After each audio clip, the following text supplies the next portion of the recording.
Paz e graça para você ligado nessa emissora. Começamos agora o seu programa de reflexão, entrevistas e debates de todas as noites.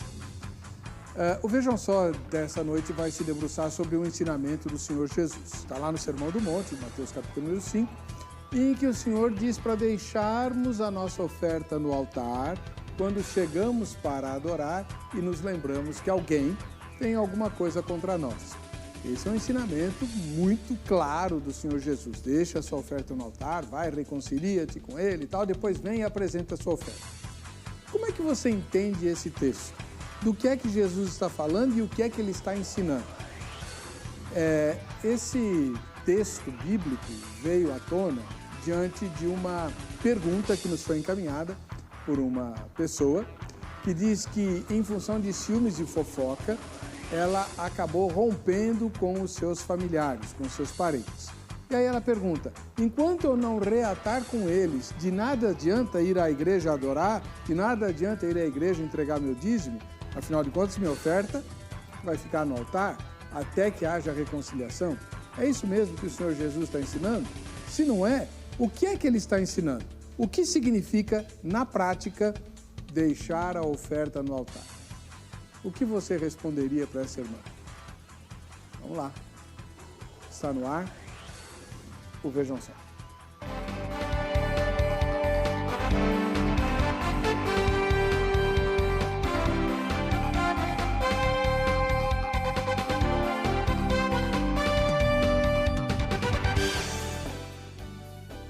Olá, com grande alegria começamos essa edição do programa Vejam Só, um oferecimento da Academia Teológica da Graça de Deus, a Agrade.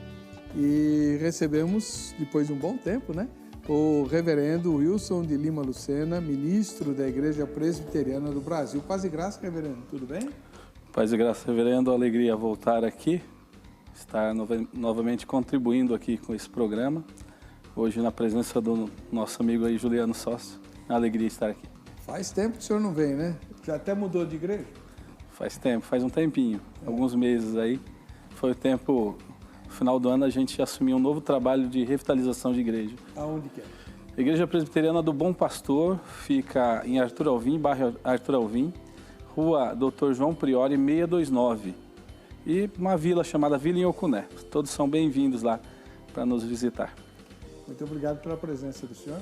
Alegria. Do outro lado, estreia o reverendo Juliano Sócio, também é ministro da Igreja Presbiteriana do Brasil. Paz e graça, reverendo. Tudo bem com o senhor? Tudo bem comigo, graças a Deus. Muito prazer estar aqui, reverendo Weber. Muito bom. Seja bem-vindo. O irmão pastoreia na Penha? Isso, na Igreja Presbiteriana da Penha. Ali pastoreio como pastor auxiliar, juntamente com o pastor Amaury Oliveira e toda a equipe ali. Um trabalho muito bonito. Qual que é o endereço? Ali é Rua Major Rude 145, no alto da Penha, assim, bem fácil de encontrar, na frente do cemitério A Vida. Muito obrigado pela presença. Muito obrigado pelo convite, me sinto muito feliz. Vamos ver o que o nosso querido Zeca preparou para colocar o tema difícil e, sei lá, enrolado de hoje. Vejam só.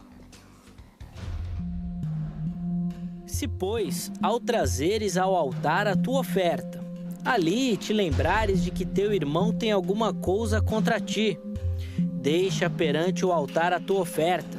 Vai primeiro reconciliar-te com teu irmão, e então, voltando, faze a tua oferta. Ao ler esse texto, surgem muitas possibilidades em nossa mente. Jesus, no decorrer do Sermão do Monte, apresenta um novo padrão, algo que já tinha sido dito aos antigos, que agora é ampliado e apresentado de forma mais completa. Porém, ao lermos isso, será que estamos diante de um princípio que deve nortear a forma como ofertamos? Será que a nossa oferta não será aceita pelo fato de não termos um bom relacionamento com as pessoas? Pense junto comigo em uma possibilidade que é muito corriqueira em nossa sociedade. Por conta de ciúmes e fofoca, uma pessoa rompe com os parentes. Será que enquanto não houver uma reconciliação, de nada adianta dar o dízimo e ir à igreja? Será que todo esse processo será inválido? Ou seja, não será aceito por Deus, por conta desse problema ou dificuldade que essa pessoa tem com os familiares? Como deve ser o procedimento dessa pessoa diante daquilo que foi apresentado por Jesus? E como a igreja deve proceder com ela?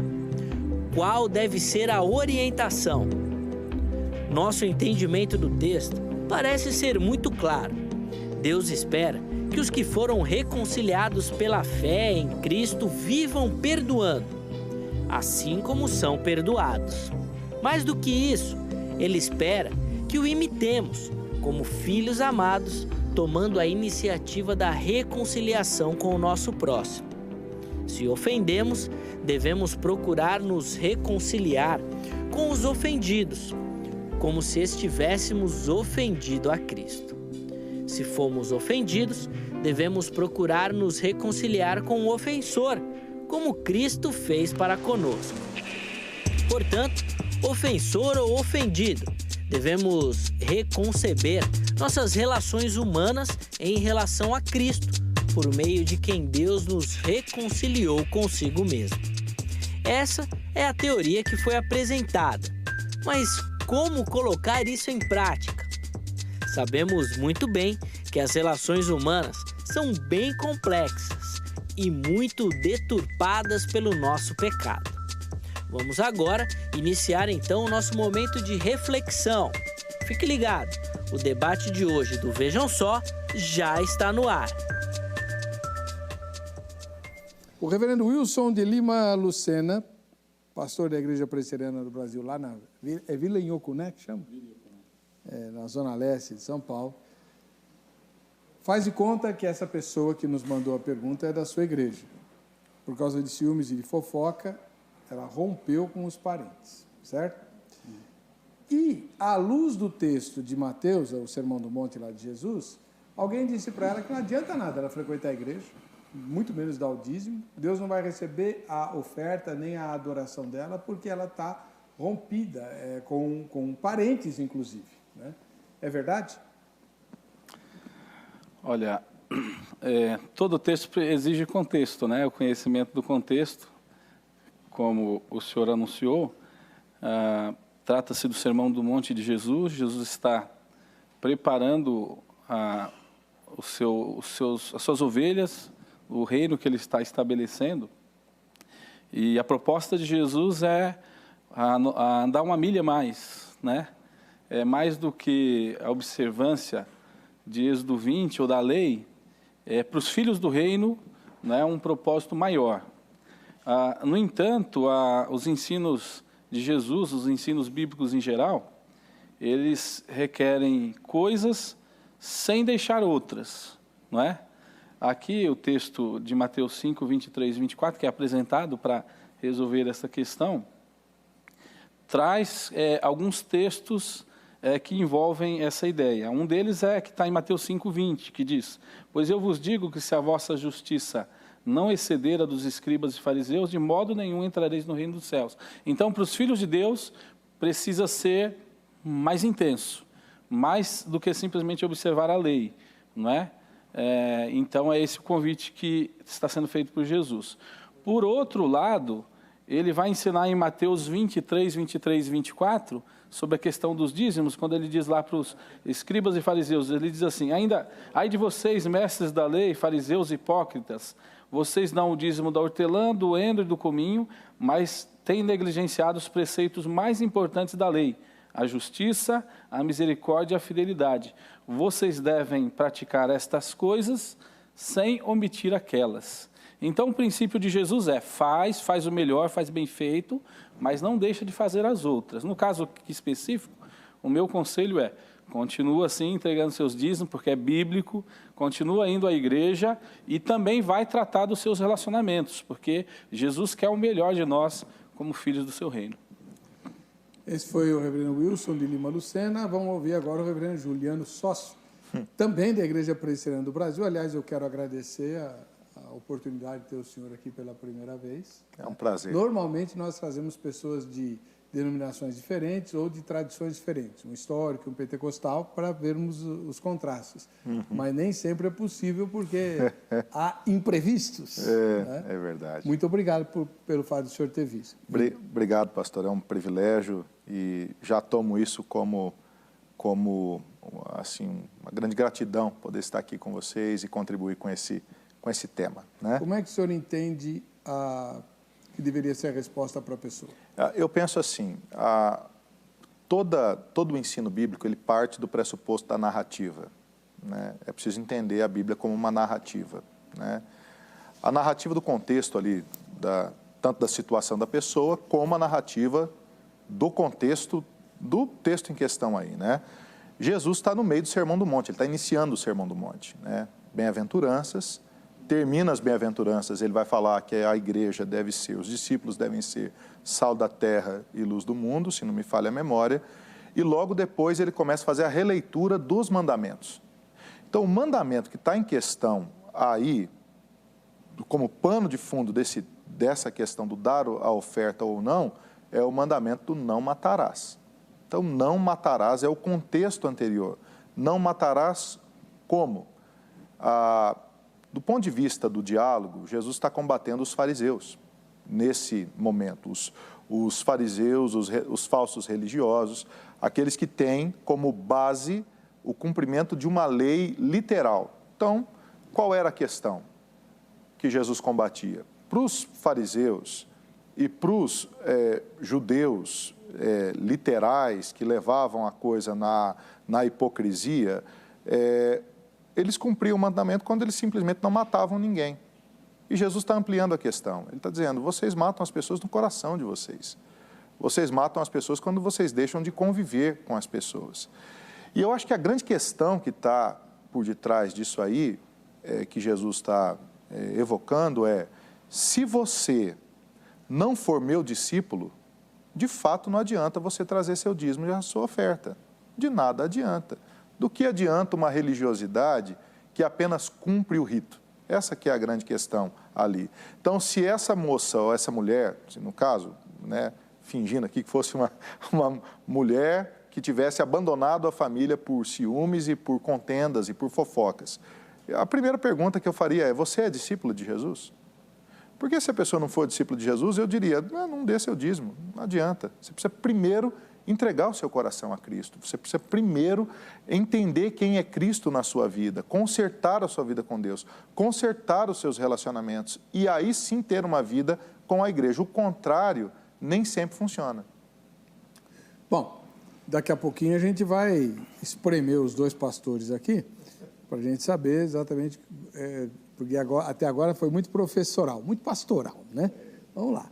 Mas você aí de casa é que vai se pronunciar. Nós temos uma pergunta para você no facebook.com/programa Vejam Só. Você acredita que, sem reatar com quem brigou, de nada adianta dar o dízimo e ir à igreja, à luz de Mateus, né, capítulo número 5, versos 23 e 24. Né? Então, sim ou não? O que Jesus ensinou pressupõe que para adorar a Deus você tem que reatar com quem brigou? É isso que nós estamos perguntando para você. Aproveita para anotar o telefone da Agrade e ligar amanhã. Eu inclusive vou estar lá dando aula, mas não vou poder atender o telefone. Mas você liga lá e conversa com o pessoal da Agrade sobre a possibilidade de você se tornar aluno ou aluna lá, numa das mais de 600 unidades que ela tem. Todas elas têm o curso bíblico, então se você precisa estudar a Bíblia, a sua escola é a Agrade, Academia Teológica da Graça de Deus. Para saber o endereço pertinho da sua casa, então você liga para 0 operadora 11 3115 0819 3115 0819, liga lá, fala com o pessoal da Agrade, todas moças muito simpáticas, que vão te dizer qual é o endereço mais próximo da sua casa. Lá tem o curso bíblico. Agora, existem muitos outros cursos que a Grade está promovendo. Depende do endereço onde você mora. Se você morar na Grande São Paulo, dá para fazer. Ali na sede da Praça da Sé tem todos os cursos. Se você mora longe, aí já vai depender da filial que você tiver mais perto, tá bom? Então, 0 operadora 11 31 15 08 19. E você que gosta da gente, quer acompanhar o nosso trabalho, visite o nosso blog, ebercocarelli.blogspot.com.br. Tem bastante novidade lá. Estou terminando a série das 5 maiores mentiras do inferno, que são comentários para leigos dos 5 pontos do calvinismo, do sínodo de Dort. E quem os chamou de as 5 maiores mentiras do inferno não fui eu, não. Foi o pastor Jimmy Swaggart, num memorável sermão, muitos anos atrás. Então eu comento os 5 pontos a partir dessa perspectiva aqui dele, né, bem arminiano, e eu comparo o que dizem os calvinistas e os arminianos e por quê. Vale a pena conferir, tá bom?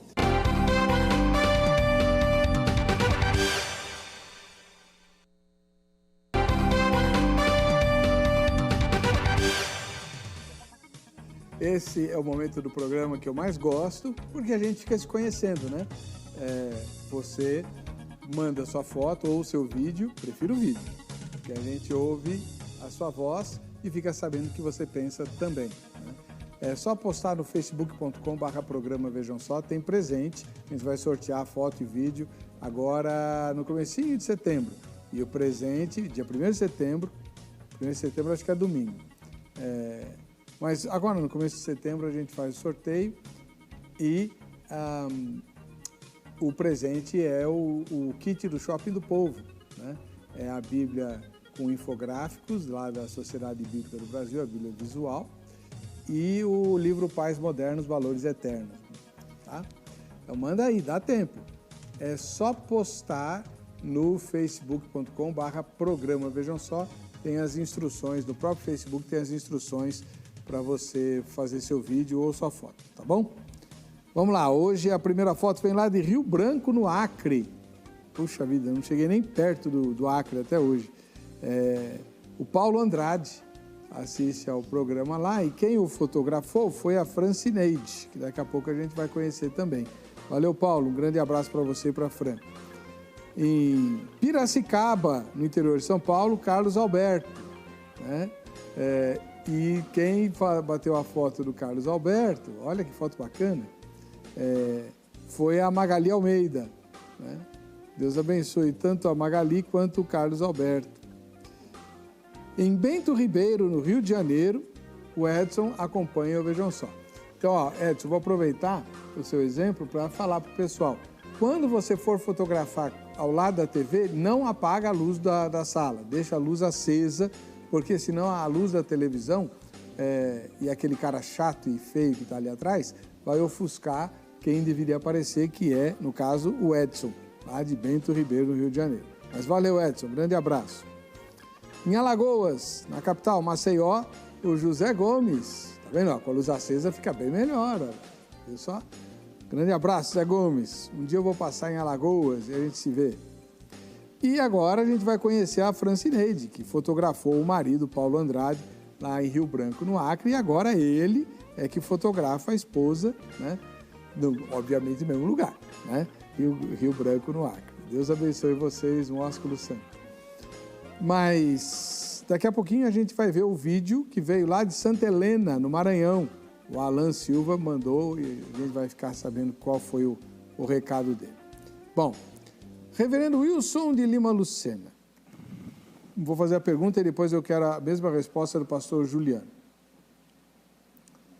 Afinal de contas, o que é que Jesus está ensinando quando fala assim, deixa a oferta no altar? Ele insiste nisso. Ele podia falar assim, olha, se apresenta a sua oferta, tudo bem, entrega, vai lá, se reconcilia, depois você volta para orar e tal. Não, ele falou para deixar a oferta. Jesus interrompe alguma coisa, o quê? De fato, ele está tratando um problema mais crônico, né? Porque, como nós falamos há pouco, o Juliano também reafirmou, Jesus está, ao mesmo tempo que ele está tratando com os filhos do reino, ele está usando como exemplo a prática religiosa da época, os fariseus que não seguiam o espírito da lei, o espírito do ensino, né? De procurar ser íntegro, né? Atuar em todas as áreas da vida proposta nas Escrituras Sagradas. Então, ao mesmo tempo que ele coloca com seriedade, melhor parar essa situação de ficar entregando oferta sem resolver os relacionamentos do que continuar nessa situação. Porque as Escrituras dão uma ênfase muito grande nos relacionamentos, né? O próprio mandamento, Êxodo capítulo 20, dá 6 mandamentos para os relacionamentos, né? Enquanto 4 para o relacionamento com Deus. Então, a importância que é a gente manifestar a nossa fé através da relação com o outro. Então, não adiantava realmente entregar o dízimo. Isso é tratado depois com os fariseus, né? Que Jesus usa também o exemplo daquela viúva pobre, né? Onde lá muita gente está entregando várias quantias de ofertas, mas a oferta da viúva foi do sustento dela, não é? Então, tudo indica que os fariseus davam do que sobrava também, né? Todas aquelas pessoas, e esquecia o mais importante, que é dar o mais precioso, né? O que foi feito por aquela viúva pobre. Então, mais uma vez, Jesus está desafiando, né, o crente, o Filho de Deus, Filho do Reino, a consertar seus relacionamentos. Mas eu entendo que isso não gera, porque é citado tanto o dízimo, né, que seria a nossa ideia da entrega no altar, como também o congregar. Creio que nenhuma coisa nem outra deve ser omitida. O que deve ser colocado como prioridade é resolver o relacionamento. É ir lá e resolver isso. Reverendo Juliano, e o senhor? Porque a fala de Jesus, para mim, é muito radical. Deixar a oferta no altar significa, você veio adorar? Vim. Veio entregar alguma coisa a Deus? Vim. Então, para. Você não pode fazer isso agora enquanto você não resolver. Então, é isso? Jesus manda interromper a nossa relação com Deus até reatar com os homens? É boa pergunta. A pergunta é excelente. E eu acho que é uma pergunta que as pessoas fazem no coração. Porque no caso dessa mulher, ela diz lá no cabeçalho da sua proposta, né? Eu briguei com a minha família por conta de ciúme e fofoca. E eu deixei a minha família. Então, porque eu deixei a minha família, o relacionamento com eles, pelo menos, essa minha relação com Deus está interrompida? É uma pergunta séria. Aí a gente tem que fazer algumas ponderações a partir da mentalidade bíblica. Por exemplo, no caso da mulher samaritana, o que Jesus diz a ela? Eles estão num embate teológico. Há ali um embate teológico. É aqui o lugar de adorar? Ou é em Jerusalém? Onde é? E aquela conversa teológica, ela vai até o momento que Jesus toca no ponto central do diálogo com a mulher, que é quando ele pede a ela para convidar o seu marido para vir para o diálogo.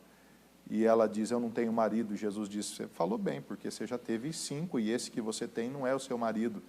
E naquele momento, ela percebe que ela está diante de um profeta e depois ela tem a revelação que ele é o Messias e ela sai daquele diálogo reconciliada com Cristo, reconciliada com Deus e vai anunciar quem Cristo é para a sua vila.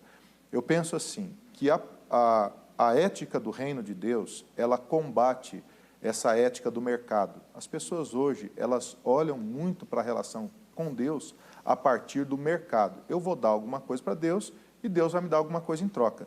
E a pessoa pode estar pensando assim, então, se Deus não aceita o que eu estou dando, Ele também não vai me abençoar. Mas quem diz que Deus quer o dinheiro das pessoas?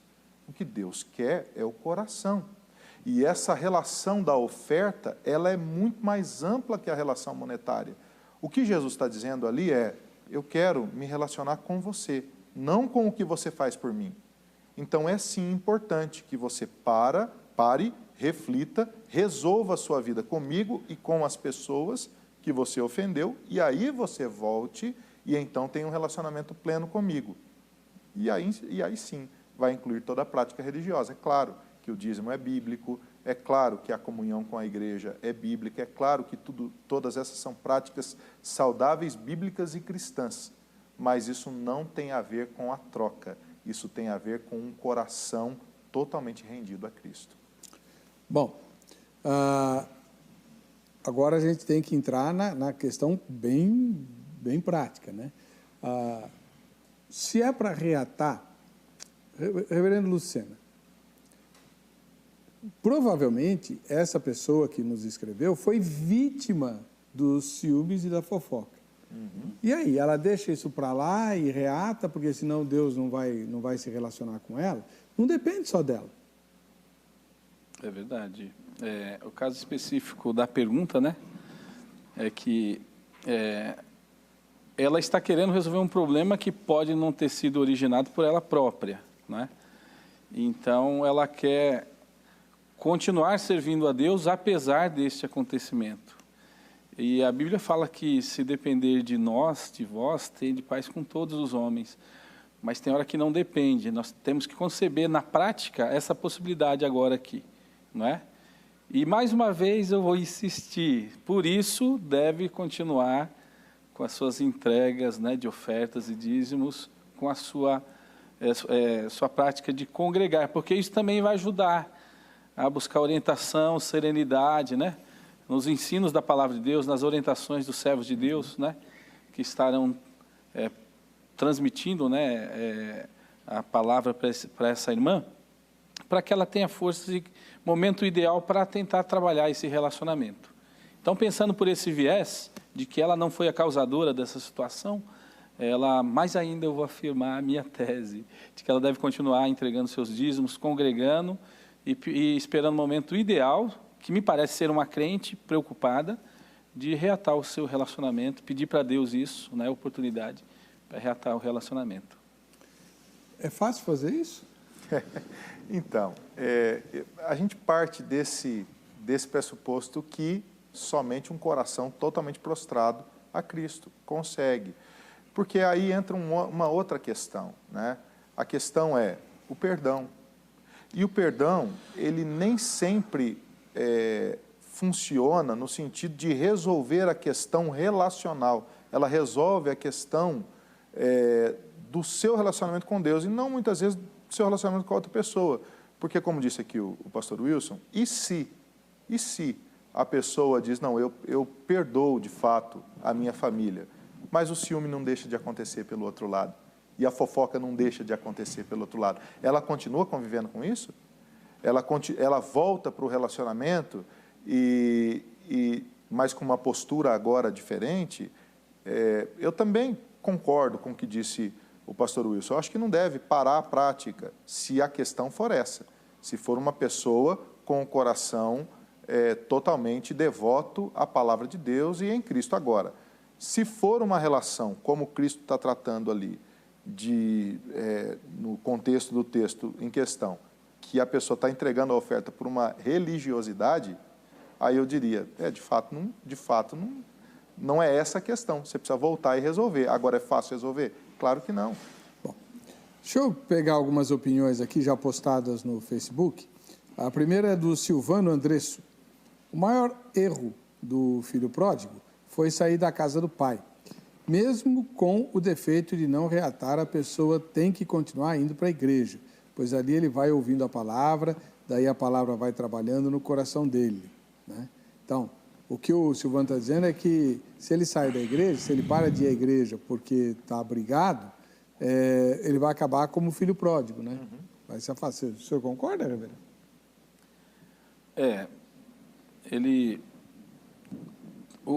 Pegando o caso do que o senhor citou, o caso do filho pródigo, né? Para aplicar neste caso aí. Foi o Silvano que mencionou. O Silvano. É uma situação diferente, né? O filho pródigo, ele resolve abrir mão de tudo que tinha na casa, e a gente entende o que tinha na casa aqui são os benefícios do reino, né? A obediência ao pai, né? O convívio, né? Com aqueles que habitam na casa do pai, para viver uma vida dissoluta, né? O texto fala que ele saiu para viver uma vida dissoluta. De fato, muita gente tem confundido isso, e eu concordo com ele.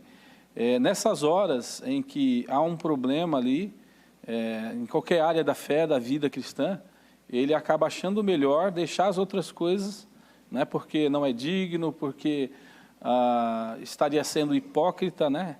Até essa semana, eu aconselhando uma ovelha, ela tendo uma dificuldade específica em uma área da vida, ela falava que por causa disso não estava congregando.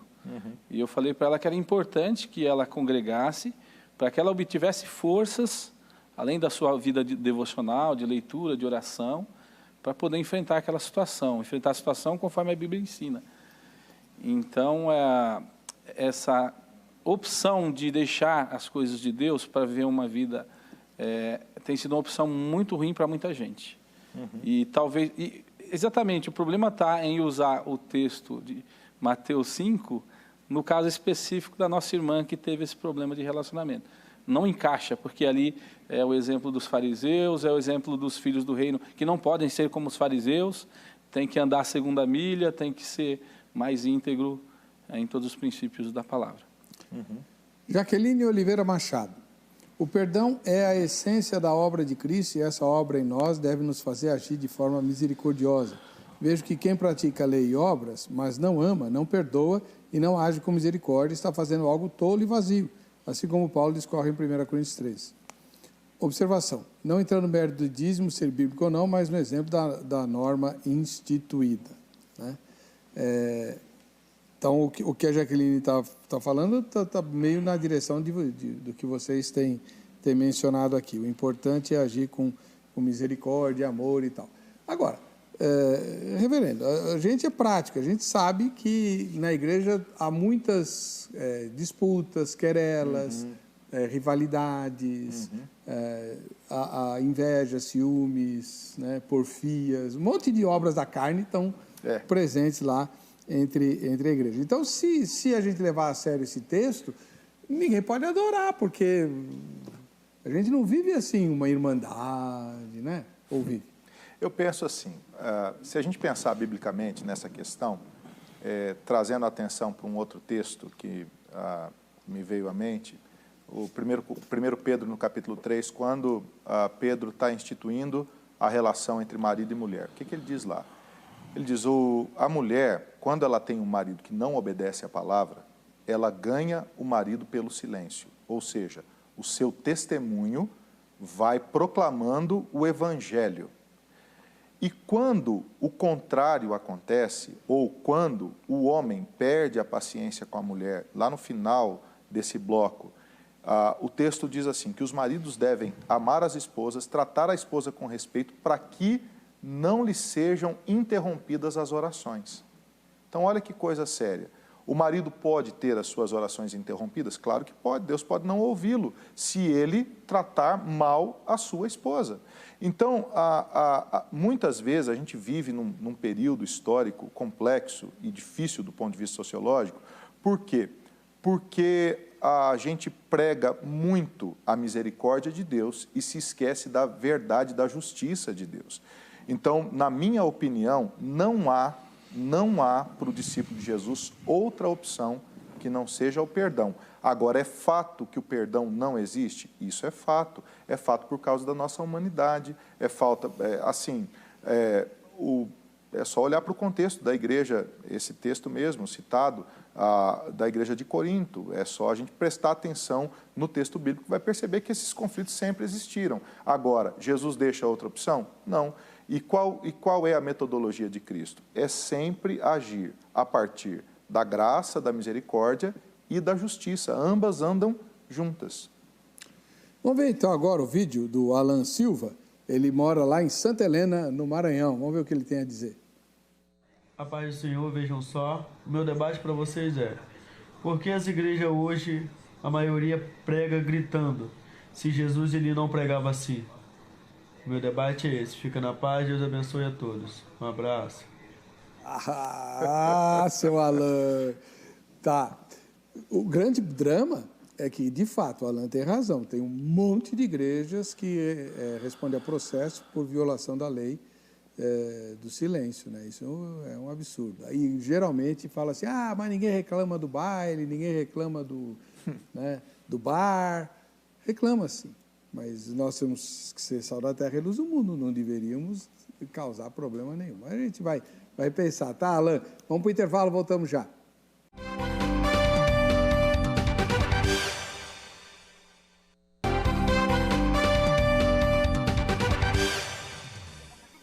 Muito bem, nós estamos hoje discutindo uma situação que nos foi encaminhada por uma pessoa que foi vítima de fofoca e de intriga por causa de ciúmes, etc. E ela, então, rompeu com os parentes. Então, a gente percebe que o problema foi entre a parentela. Coisa muito rara de acontecer, né? Só que alguém disse para essa pessoa, para essa mulher, que enquanto ela não reatasse com os seus irmãos, ela não deveria adorar, porque a oferta, segundo Jesus ensinou lá em Mateus 5, deveria ficar sobre o altar até que tudo se resolvesse. Bom, reverendo Wilson, quando tem confusão, briga por causa de fofoca, por causa de ciúmes, envolvendo várias pessoas, vamos imaginar que ela queira reatar. Como que ela deve fazer? Ignorar tudo que aconteceu, chamar as falas cada um, se alguém não reconhecer, como é que faz? Nós temos duas situações aí. Temos a situação da família não evangélica, né? E que a atitude da pessoa vai ter que ser diferente. Ela vai ter que ter toda a paciência do mundo, não é? E acabar assumindo o maior ônus aí de reatar esse relacionamento. As pessoas que não têm conhecimento de Jesus da nossa família, eles fazem uma cobrança grande sobre nós, da nossa vida, do nosso testemunho, mas quando diz respeito a eles, uma vez que eles não têm compromisso com Deus, então eles não têm obrigações. Então vai ser como o caso citado pelo Juliano, do marido não crente, pelo silêncio, pelo testemunho, pela gentileza, pelo carinho, né? O crente sempre vai ter que dar o passo, né, para lidar com a sociedade e lidar com a família, né, que faz parte também dessa sociedade. No caso de uma família não crente, no caso de uma família de evangélicos, né, Jesus ensinou muito bem em Mateus 18, né, se teu irmão pecar contra ti, vai entre ti e ele só. Né? Então, sempre o ofendido toma a iniciativa para buscar perdão, não é? Ainda aquele que tenha que dar esse perdão, ele tem que ser aquele que deve tomar a iniciativa. Então, para os crentes, família crente, ou relacionamento na igreja, cabe a nós, segundo Jesus ensina, tomar a iniciativa de restaurar o relacionamento. Então, temos os dois casos aí. Eu creio que esses que eu apresentei seriam os dois casos para reatar o relacionamento. Então, mas, pastor Juliano, na prática, essa história de eu sou a parte ofendida, eu vou lá procurar quem me ofendeu, chamar a pessoa às falas, vai virar briga.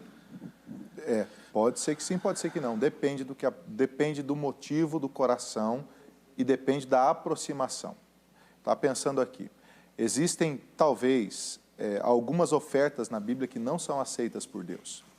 A oferta de Caim não foi aceita pelo Senhor. A oferta de Abel foi aceita. A oferta da viúva pobre foi aceita, mas a oferta de Ananias e Safira não foi aceita. E qual é o fator determinante que leva Deus a aceitar algumas ofertas e não aceitar as outras? É o coração. Por isso que o apóstolo Paulo ensina que quando a gente oferta, a gente deve ofertar com o coração. Como é que a gente resolve conflitos? Com o coração. E aí, como é que faz para não virar briga? Eu acho que essa é a grande questão, porque essa nossa irmã, ela rompeu por conta de ciúmes, por conta de fofocas. Como é que ela vai reatar? Depende muito do coração dela entender quando ela deve falar e quando ela não deve falar, mesmo tendo um coração puro, mantendo, na verdade, um coração puro diante de Deus. Então, quando for tempo de falar, geralmente as pessoas não reatam, pastor, porque elas ofendem umas às outras. Então, no momento do reatar, a confusão aumenta. Por quê? Porque a pessoa pega e põe sobre a mesa tudo que já passou. O Provérbios diz que quem fica lembrando o passado estraga a amizade, né? É isso que acontece. E as pessoas geralmente não tratam porque não há no coração a predisposição do perdão. Então, se não houver a predisposição do perdão, esse ciclo insano não para. E a pessoa vai continuar brigando e vai continuar se sentindo triste diante de Deus e vai querer não ir à igreja. A partir do momento que o coração se resolve e há uma predisposição para o perdão, a aproximação da pessoa que ali no caso perdoou ou que já de fato resolveu aquilo no coração, será diferente. E aí então a conversa será pacificadora, mesmo que a outra parte não seja.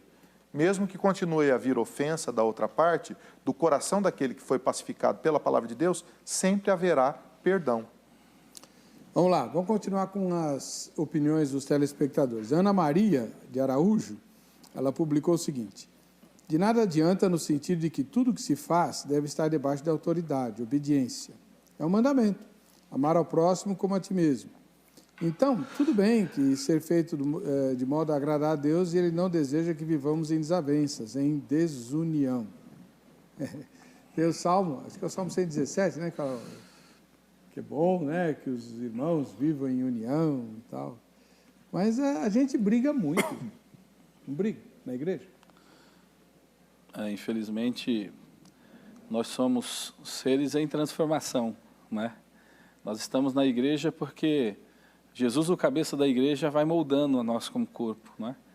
E a gente precisa exatamente mostrar isso para as pessoas, nossos parentes, nossos conhecidos, que a igreja é um local em obras, né? Que está em obras. E que as pessoas que estão lá não são perfeitas, as pessoas que estão melhorando, precisam melhorar, não é? É natural haver a cobrança, mas é importante a gente passar para as pessoas que nós somos seres humanos como elas, tão pecadores como elas. Mas pela graça de Deus, pela eleição, pela salvação em Cristo, nós estamos aí num processo de transformação. Isso não significa que vamos nos apresentar prontos, talvez até o fim dessa vida, ainda não, porque somos miseráveis pecadores. Agora, a pergunta envolve ciúmes, né? Fofoca, tudo bem não, mas enfim. Agora, ciúmes pode denotar alguém entrou tentando atrair a atenção de um dos o noivo, namorado, cônjuge, sei lá, e aí é uma coisa muito séria para deixar para lá ou para perdoar, assim, enfim, para romper com um parente, né? Eu conheci um caso, acho que 1 ou 2, em que uma irmã tomou o noivo da outra irmã. Né? Como é que foi depois, eu não sei, né? Porque já pensou? É uma situação complicadíssima. É uma situação séria. O ciúme é uma situação séria, né? Que de fato merece uma atenção um pouco maior. Por quê? Porque o ciúme, ele de fato demonstra uma imaturidade muito grande de ambas as partes, talvez. Da parte que sente o ciúme, talvez um pouco mais, ou imaturidade da parte daquele que provocou o ciúme porque agiu de forma imatura num relacionamento, numa amizade com a outra pessoa. E aí, de fato, esse caso do ciúme demonstra uma falta de amor, né? É o que o texto bíblico diz: o amor não arde em ciúmes. Isso é tão claro em 1 Coríntios 13. Então, é necessário sim que as pessoas, nesse caso, conversem, curem essa questão, abordem esse tema. O que eu aconselharia é, se vocês não conseguem conversar sozinhos sobre essa questão, procurem ajuda. Se vocês são crentes, procurem alguém maduro na igreja, no caso o pastor da igreja, ou alguém que o pastor da igreja indicar para poder conversar sobre a questão, talvez dialogar um pouco, aprofundar um pouco a questão, entender se procede ou não essa desconfiança, como é que funciona isso, e aí, de fato, promover a cura nisso. Mas, como você colocou, pastor, de fato, a fofoca é até algo assim mais leve, apesar de ser um pecado muito pernicioso, né? É até mais leve do que a questão do ciúme, no sentido de que o ciúme rompe, de fato, os relacionamentos, né? O ciúme leva à agressão, o ciúme leva a tantos lugares ruins, né? O Wellington Ribeiro, ele diz assim: se entendermos dessa forma, a salvação se torna meritória, pois dizemos a nós mesmos: dou o dízimo, não tenho ninguém com quem me retratar, eu mereço a salvação. Não tenho ninguém com quem me retratar? Ô, louco, quem que pode falar um negócio desse? Né? Sendo assim, Cristo morreu em vão, porque a salvação se tornou meritória. Será que existe alguém que possa dizer: eu não tenho ninguém com quem me retratar? É difícil, né, pastor? Poxa. Os relacionamentos... Você não erra com ninguém. Os relacionamentos demandam, não é, momentos mais difíceis. A Bíblia fala que até entre amigos, né, o amigo como ferro, se afinam. E a ideia realmente é a ideia do atrito, né? Muitas vezes a gente discorda do amigo, do colega, para edificar e para ser edificado, né? Então, os relacionamentos estão aí para mostrar que, tanto na família, como na igreja, como no trabalho, nos nossos lugares de convívio, que a gente precisa estar sempre atento.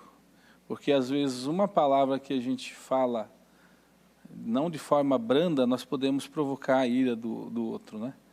Então, nós temos que estar sempre atentos a que alguém pode ter se magoado conosco.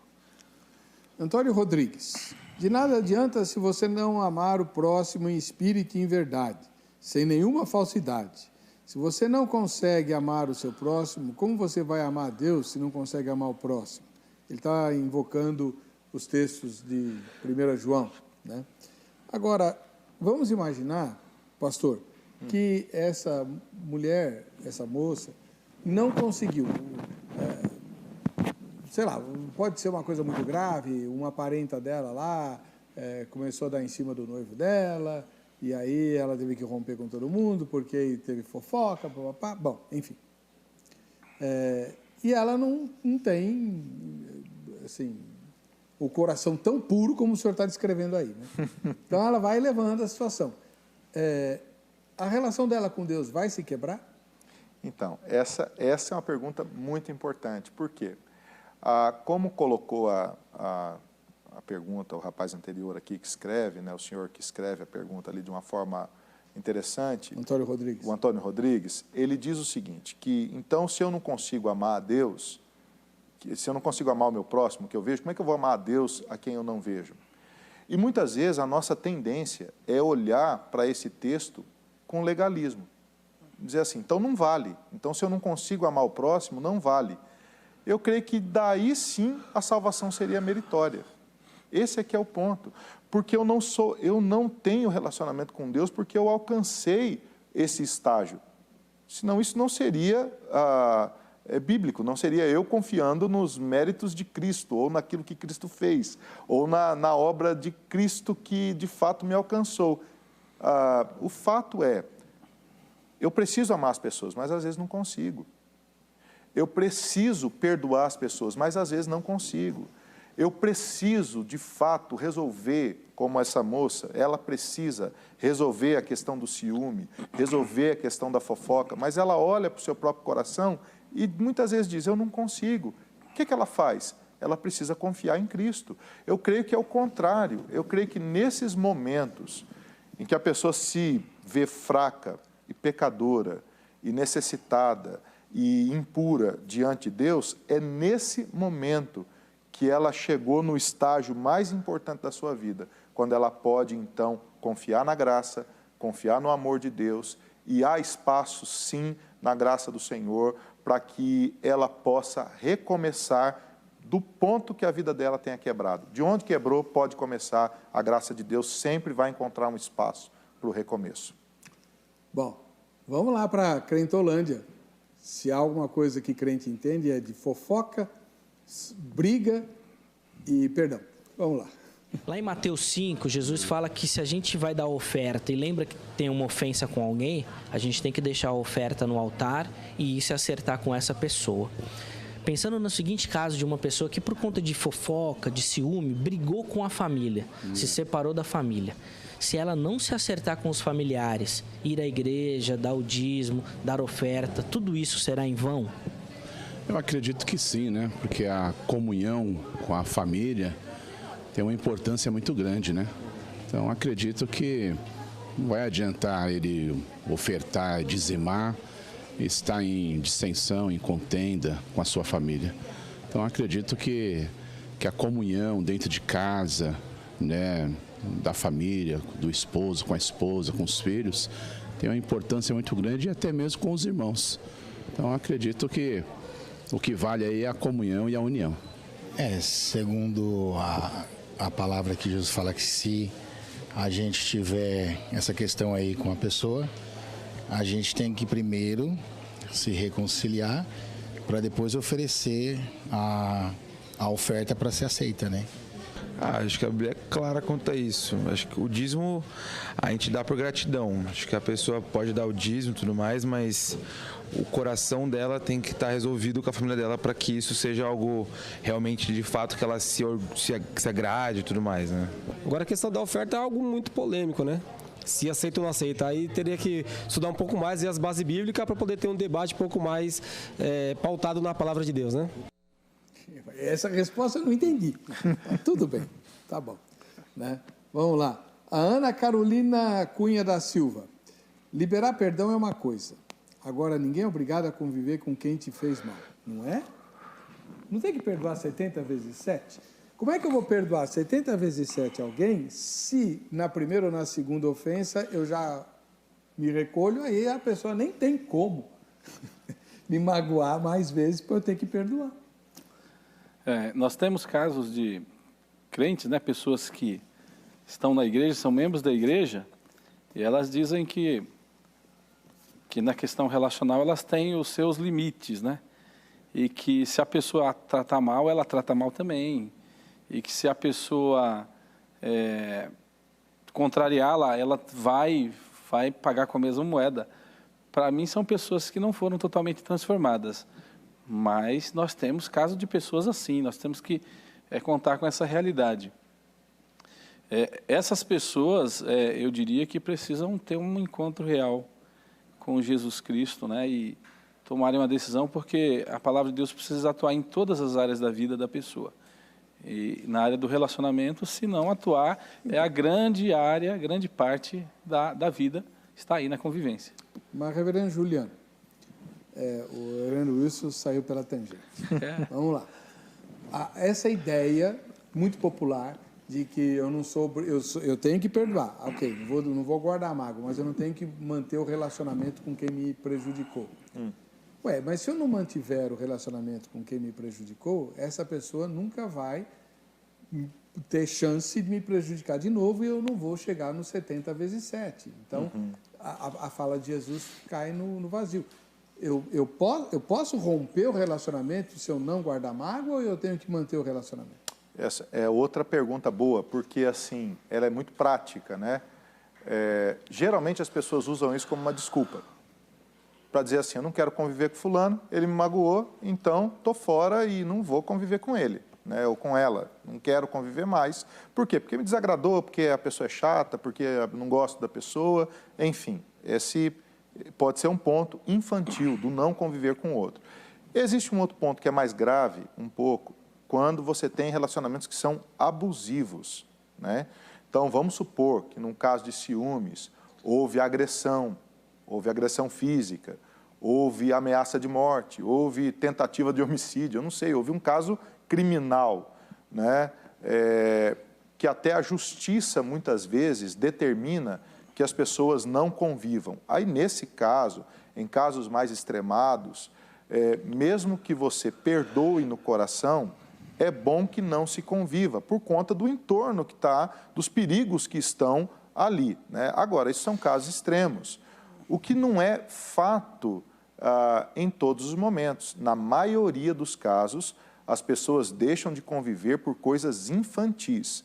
São amizades, por exemplo, dois casais são amigos, aí eles saem muito, vão para restaurante, se frequentam, vão na festa do filho um do outro, e aquela coisa bonita na igreja, até que alguém pisa no calo de alguém. Aí a pessoa, usa desse pretexto para dizer assim, eu perdoei, mas não convivo mais. Quer dizer, isso não tem absolutamente nenhuma base bíblica, muitas vezes fruto da infantilidade das pessoas.